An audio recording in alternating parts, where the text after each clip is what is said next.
Assalamualaikum pada semua sahabat menonton. Semoga semua dalam lindungan Allah Subhanahu Wa Taala. Salam hebat luar biasa, sihat, berkah, bahagia selalu. Amin.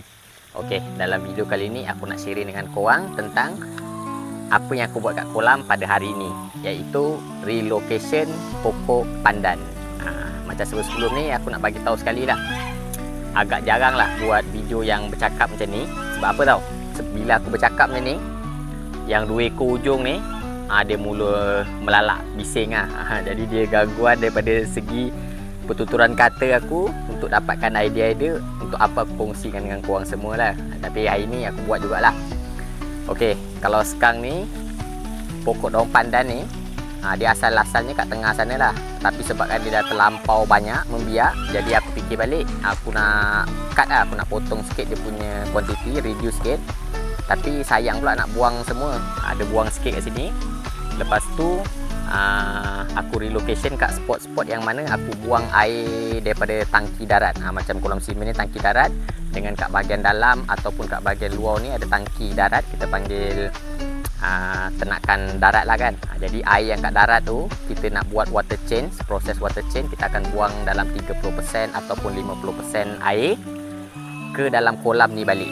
Jadi apa yang kat kolam ni kita perlu buat ialah proses rawatan air lah. Dari segi pekapuran dan penggaraman dan EM sebagainya, kita letak jugalah pokok daun pandan ni. Sebab apa?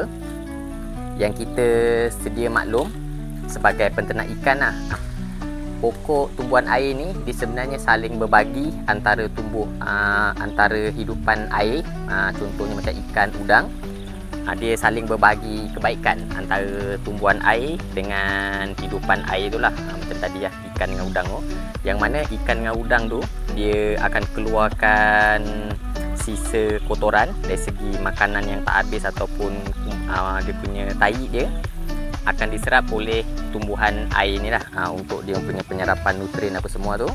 Dan apa kebaikan pokok pada kolam tanah pula, dia akan bersihkan toksik tu lah, yang kata amonia, spike, lepas tu nitrat apa semua tu. Dan dia akan bagi sekali oksigen terlarut dalam kandungan air untuk waktu siang lah. Okay? Jadi untuk waktu malam pula yang kita tahu dia terbalik pula, pasal tak ada fotosintesis proses berlaku pada waktu malam. Jadi dia pula serap oksigen pada waktu malam. Jadi kuantiti pokok ni kita kena selaraskan lah, tak boleh terlampau banyak dan boleh mengakibatkan DO turun pada waktu malam. Jadi kita kawal dia punya kuantiti pokok daun pandan ni. Okey. Jadi kat sini kau boleh tengok spot yang keluar daripada tangki view 4 ni. Dia keluar kat situ. Jadi aku ada tanam, aku ada pindahkan satu kat sini daun pandan ni spot. Yang tadi kat kolam simen tu sana satu, yang tengah-tengah tu ialah kolam tangki yang kat dalam struktur ni. Dan yang hujung tu aku boleh letak dua lah. Kolam A, kolam B tu aku boleh letak dua pokok. Jadi aku akan sambung kat bahagian sini. Ni sebenarnya belum habis mesin rumput lagi.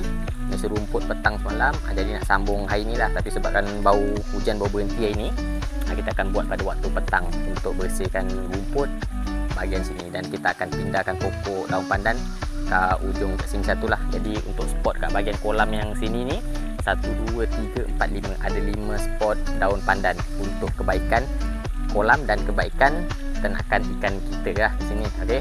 Jadi video berhenti setakat ni saja.